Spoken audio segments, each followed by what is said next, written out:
3 minutes. Vu que Chantal reste avec nous la soirée, vu que je ne fais pas de transition pour lui dire vous clôturez tout ça parce qu'elle aura à intervenir durant toute la soirée aussi dans les autres interventions. Je reçois, je l'ai vu tout à l'heure, mais on n'a pas eu la chance de la saluer, Madame Leila Ghaffari.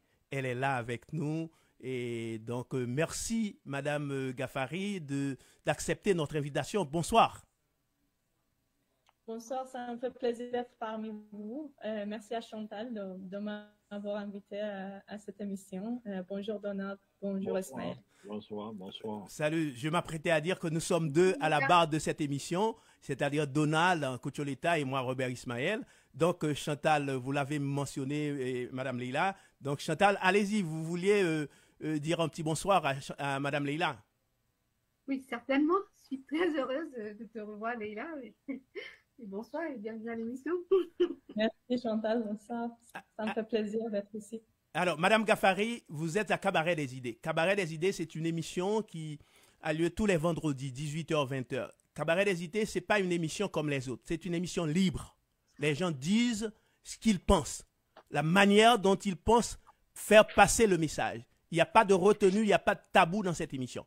La première, Madame, Messieurs, Madame Ghaffari, c'est une Canadienne d'origine iranienne. Est-ce que j'ai bien dit? Oui, c'est bien ça. C'est bien ça. Alors, Madame, Messieurs, vous savez qu'est-ce qui se passe en Iran. Et on a vu des manifestations, on a vu des gens se faire tirer dessus, on a vu des tués, mais toutes ces informations que nous recevons ici viennent des agences occidentales. Je le dis tout à l'heure, Madame Ghaffari, et Cabaret des Idées, et on ne fait pas trop confiance. Hein? Nous avons nos propres sources d'informations, nous analysons les informations. Vous qui êtes d'origine iranienne, expliquez-nous qu'est-ce qui se passe en Iran, ce qu'on a vu, comment vous recevez ça en étant ici au Canada. Expliquez-nous, vous êtes à même de nous dire qu'est-ce qui se passe en Iran. Parlez-nous de la genèse de ce que nous voyons. D'abord, je suis contente que vous méfiez des médias occidentaux.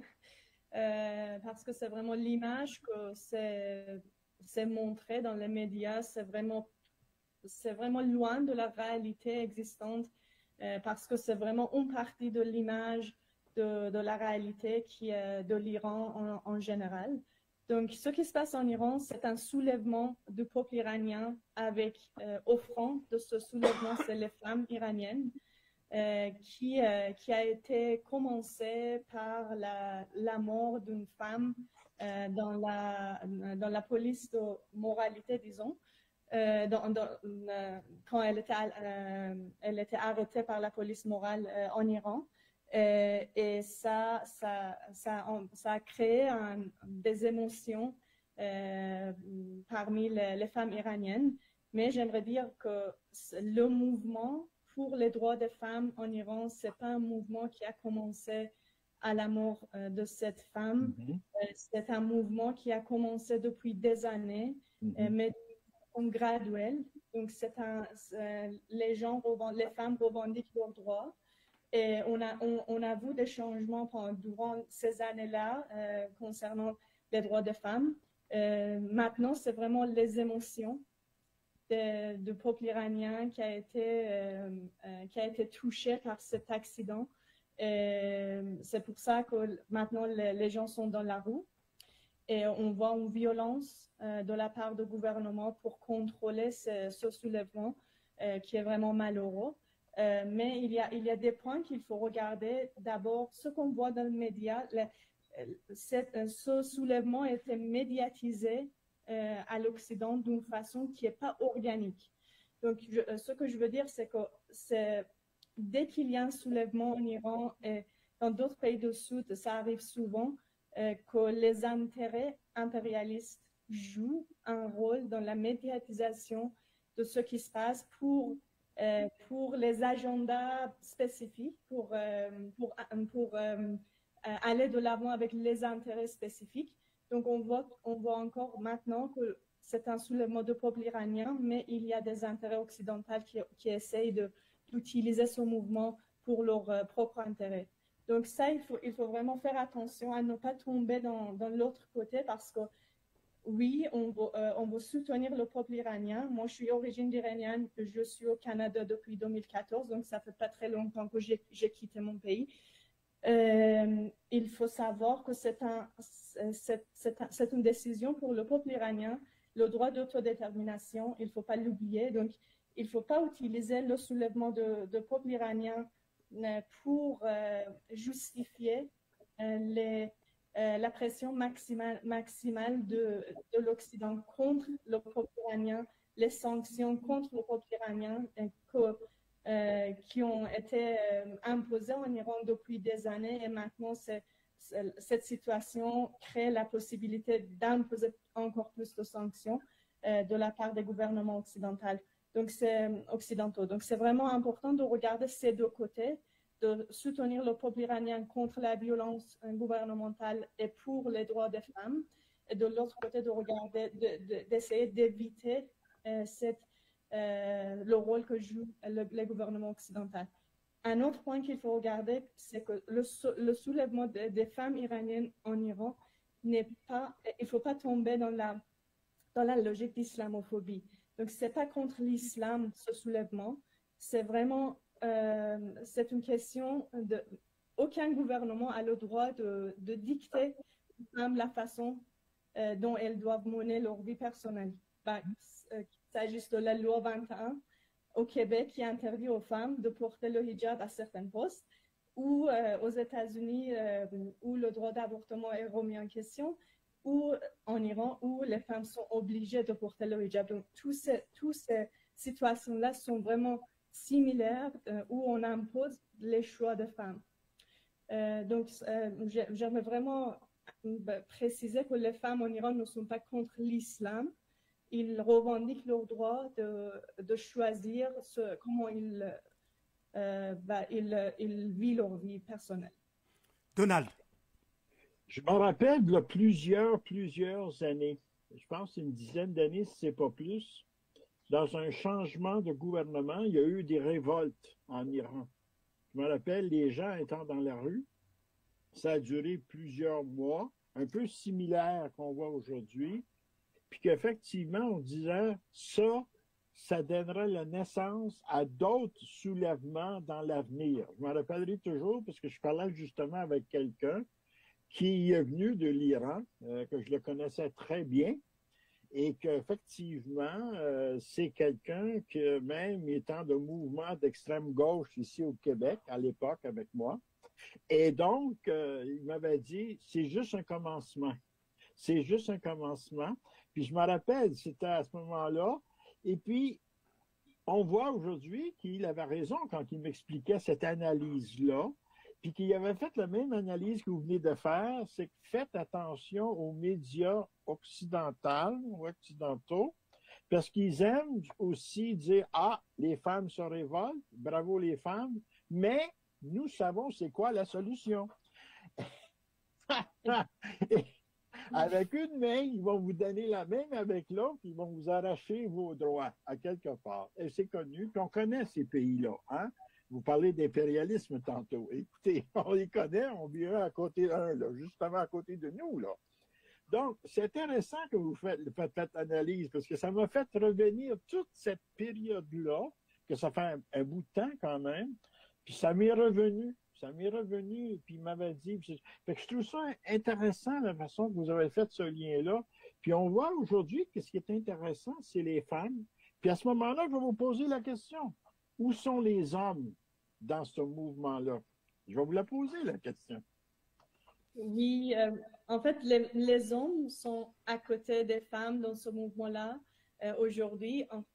Il faut souligner que la société iranienne, comme un peu partout, c'est encore une société patriarcale.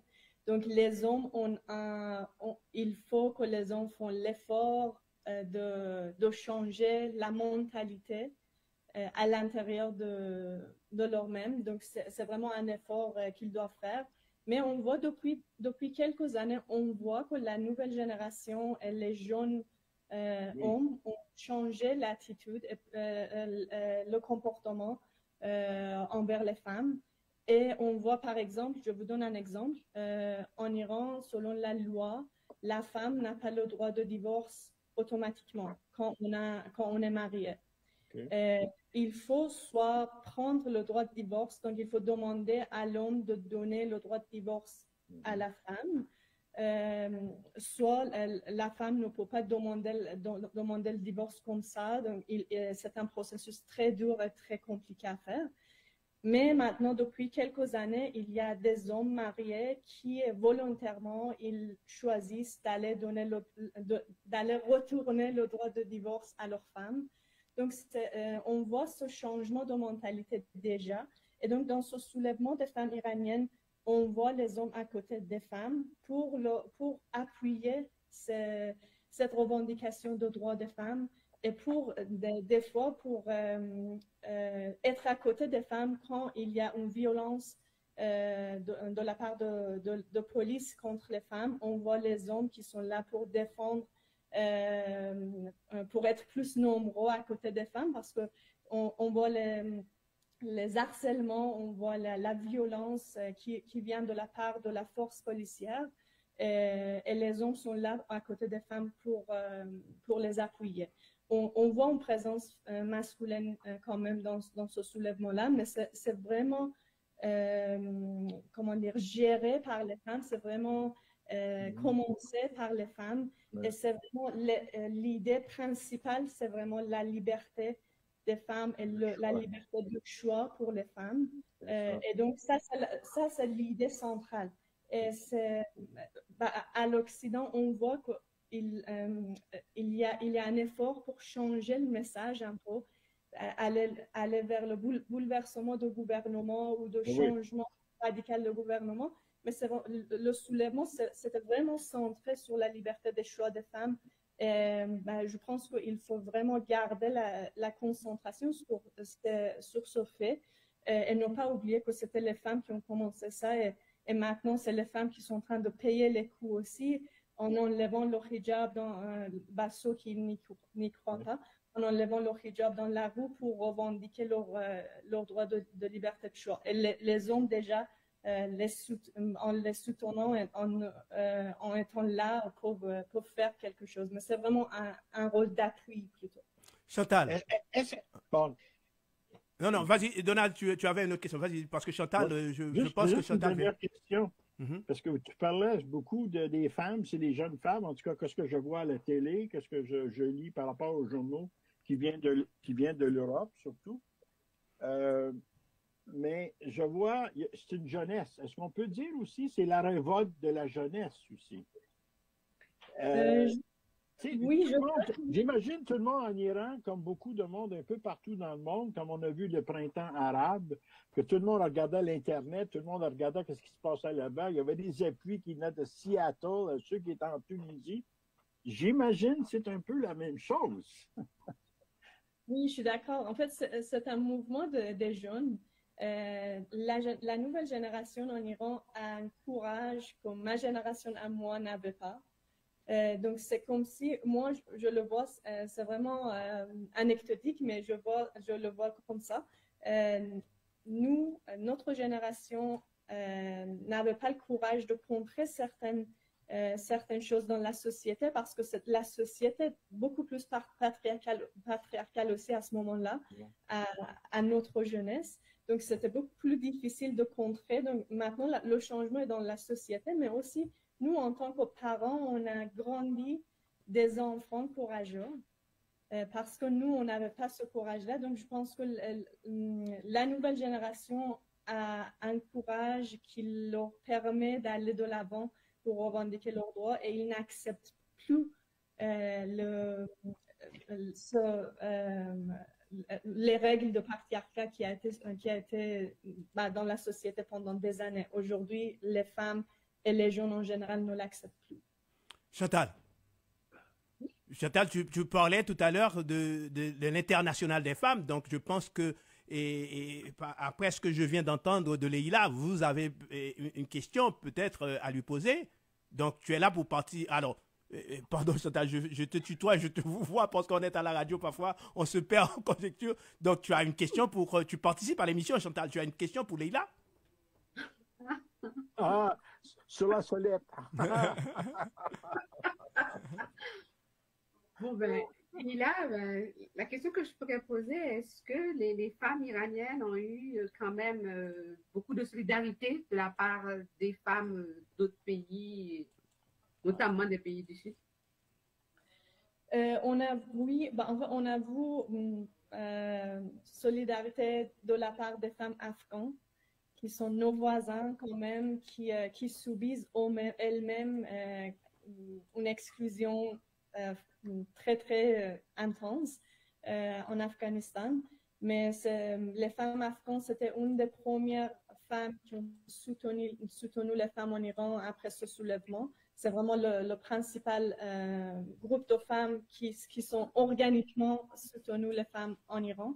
Il y a eu des manifestations à Montréal, par exemple, où les femmes de différentes origines ont participé, mais la plupart étaient des femmes, des gens de la communauté iranienne, mais quand même, les gens ont soutenu.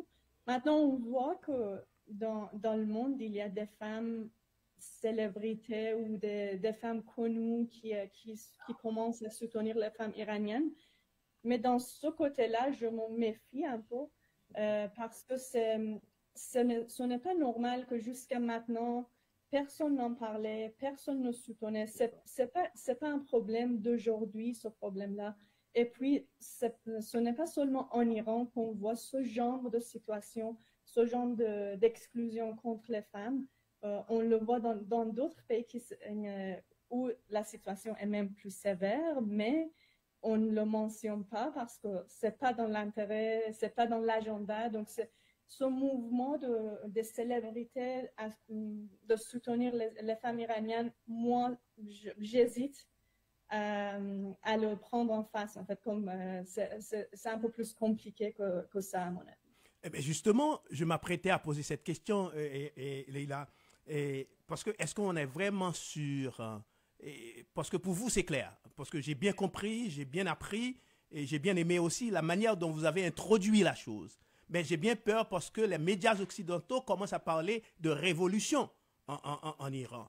Et moi, je sais que pour avoir vécu tout ça, les Occidentaux, surtout les médias, on donne toujours une couleur à ces révolutions. Révolution jaune, mauve, vert, toutes sortes de couleurs, rouge, ou peu importe ce que vous voulez.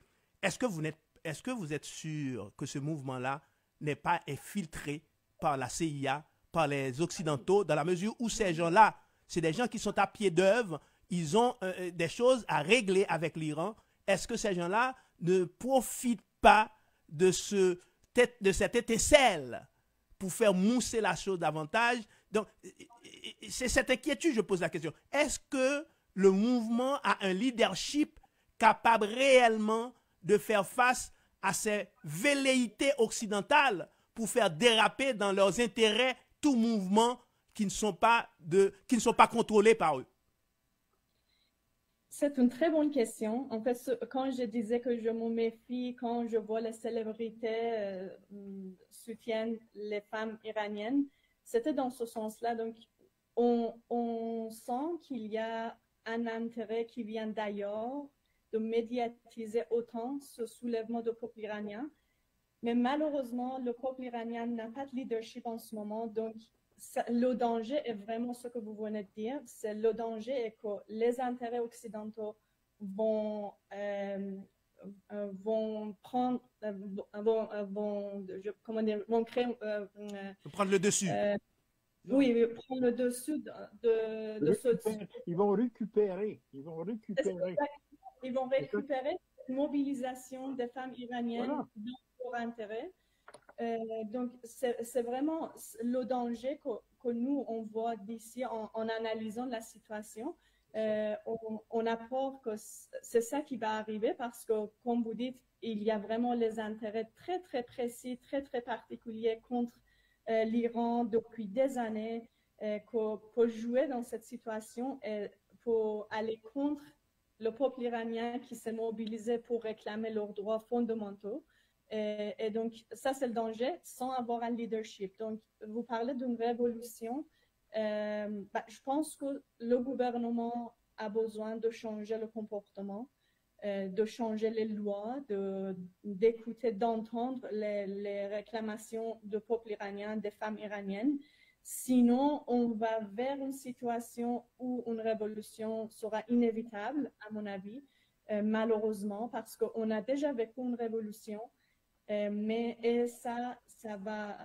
Nous, maintenant, nous ne sommes pas dans une situation où la révolution peut nous aider parce qu'on n'a pas de leadership, on n'a pas une compréhension commune de l'avenir qu'on va avoir. Je parle de la société iranienne en général.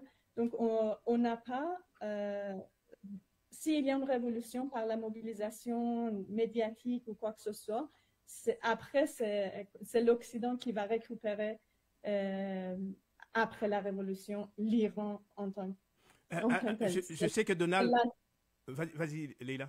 Vas-y. Je voulais dire que c'est l'intégralité territoriale de l'Iran qui va être en danger. À ce moment-là, c'est l'indépendance de l'Iran qui va être en danger. À ce moment-là, donc c'est vraiment un danger réel qu'on vit en ce moment. Et donc, moi je pense que c'est maintenant, mon espoir, c'est que le gouvernement écoute les gens et change le comportement. Et sinon, j'espère que les gens, la société arrive à créer ce regard commun pour l'avenir, pour pouvoir renforcer leur capital social, pour savoir comment faire sans ne pas laisser l'Occident intervenir dans leur avenir. Est-ce qu'il y a une diaspora unie et iranienne? Parce que je vois des manifestations dans la diaspora un peu partout. Est-ce que cette diaspora-là est organisée? Est-ce qu'il y a un lien entre les gens qui se retrouvent, par exemple, en Europe, aux États-Unis, au Canada, un peu partout à travers le monde? Est-ce qu'il y a un lien tissé entre ces gens-là pour faire, en fait, pour faire arriver l'information en Iran pour dire que voici la manière dont nous voyons les choses? Le diaspora iranien a été vraiment mobilisé d'une façon extraordinaire après ce soulèvement, parce que la communauté iranienne en général est une communauté qui est apolitique, donc qui est passive dans ce genre de situation.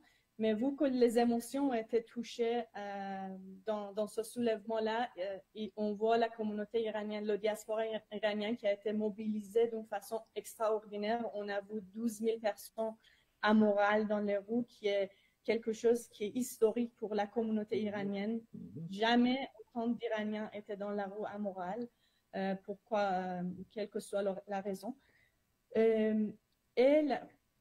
Oui, il y avait une organisation pour mettre ensemble le diaspora, mais il faut savoir que le diaspora iranien est quand même très divisé aussi. On a aussi, dans le diaspora iranien, on a des gens qui viennent de mouvements de gauche, on a des gens qui viennent de la logique monarchiste. Donc, on a différents groupes dans la communauté iranienne qui ne s'entendent pas. Et ça, c'est un problème aussi. L'opposition n'est pas solidaire, donc l'opposition à l'extérieur de l'Iran.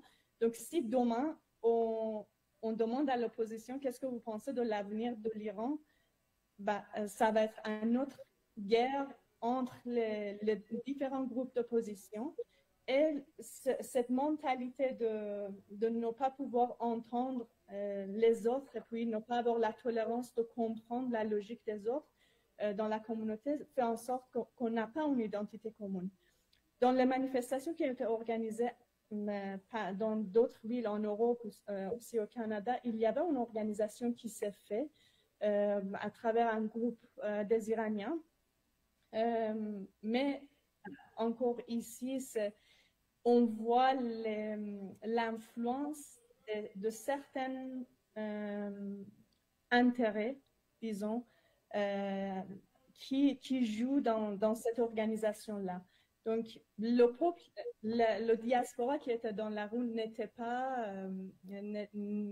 orienté, ou n'était pas, les gens qui étaient dans la rue ne voulaient pas jouer dans l'intérêt d'Occident, mais l'organisation qui a été faite, c'était quand même influencé par les intérêts occidentaux. occidentaux. Je dirais. Donald. Mais c'est la situation en Iran comme partout un peu ailleurs, quand c'est un mouvement très spontané, il faut le dire, puis la rage et la jeunesse et tout ça, ça me fait penser au printemps qu'on appelle ici le printemps arabe, hein, effectivement, que ce soit positif ou non, à long terme, moyen terme, mais néanmoins, on a vu le soulèvement. C'est la même chose. C'est pour ça qu'il faut toujours se méfier de l'Occident, qui a d'autres intérêts derrière tout ça.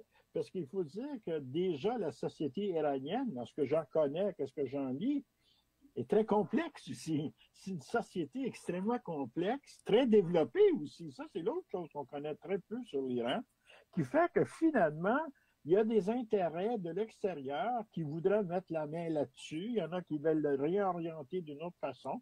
Puis comme j'ai dit tantôt, on a un voisin, nous, juste au sud, tu vis juste au sud de toi aussi, Léa, qui ont des intérêts aussi, puis qu'on sait leur intérêt aussi. Donc, c'est toute cette complexité-là, mais il faut applaudir, Ismaël, je pense, le courage de ce peuple-là, mes amis. Parce que écoute, je viens de voir au New York Times ce matin, en première page, le massacre qu'il y a eu il y a un mois dans une partie sud-est de l'Iran, où comment qu'on appelle la garde là, religieuse là, armée, on pense qu'ils ont tué jusqu'à 66 personnes, puis en ont blessé 30 autres. J'ai vu la vidéo en direct ce matin à 8 heures sur le New York Times. Fait que les situations sont très complexes, très difficiles parfois à comprendre. Il faut prendre le temps de réfléchir, mais il faut applaudir les gens qui sont dans la rue en Iran et les soutenir à 100, à 200 000. Alors, il faut réinviter, Donald, il faut réinviter Leïla parce qu'il est 19h et c'est 30 minutes que nous avions mis, en fait, que nous avions consacré à cette émission. Leïla, c'est trop intéressant et c'est-à-dire nous sommes très heureux de faire votre connaissance et merci Chantal en direct pour ça. Parce que c'est une perle rare, parce qu'on n'entend pas souvent ces genres de personnes. Et dans la média mainstream, on ne vous donne pas la parole. Sachez que vous êtes invité, hein? Vous prenez contact avec Chantal si vous voulez, vous nous dites que vous aimeriez revenir. C'est 19h, merci Leïla. Clairement de la réinviter dans 2 semaines, parce qu'il faut suivre ce qui se passe. Eh bien, tout à fait. Et ce n'est pas Radio-Canada. C'est pas tous les autres postes de télévision et de radio à travers le Canada, ni aux États-Unis qui vont nous dire la vérité. Exactement. Moi, c'est le temps de l'invitation dans 2 semaines. Parfait, c'est bien. Alors, c'est le temps de la pause. Si vous voulez, vous pouvez nous attendre 30 secondes. On conclura avec vous et Leïla, parce que le professeur Aziz va venir. Attendez-nous, on revient tout à l'heure. Providence, 65-66, Jarry Est. Ce sera une soirée mémorable. Un précieux cadeau à s'offrir. Commanditaire officiel, Cam Transfer, Magnus Poirier, Empire Sécurité, Offlaner Salon, Noël École de Conduite, Pâtisserie Obéissance, Friends Armand Courtier Immobilier, Tam Tam Plus Salon, Cola et Associés, Mode Marco, Groupe Walema, Resto Kim Détente, Marché 33, Salon de beauté Ambiance, Habit Isha pour hommes et femmes, Casse-croûte, Fleur du Soleil. Admission $50 à l'avance.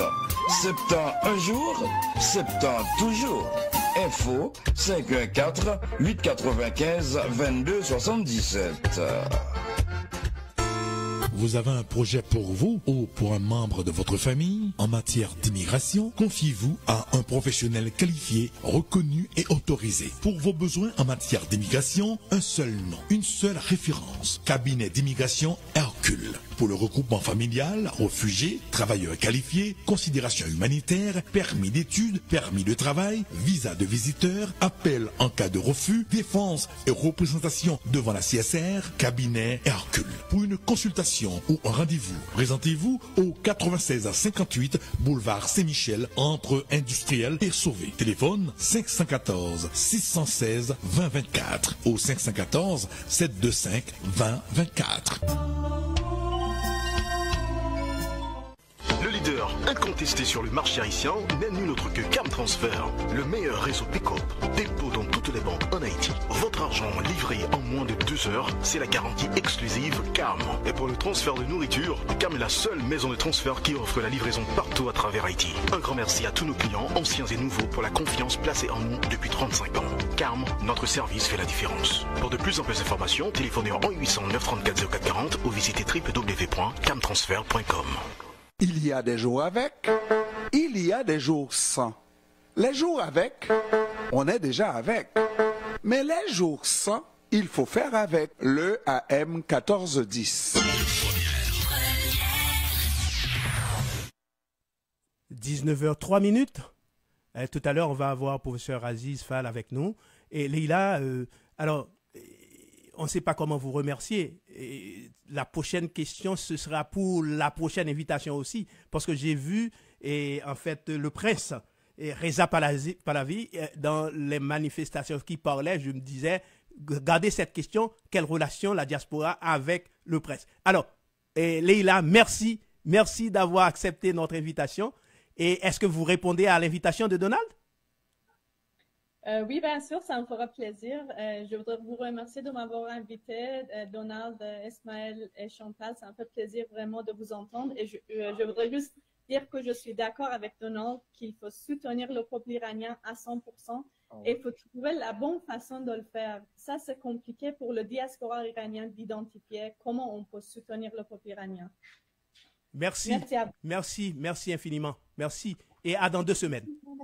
Merci. Au revoir. Alors,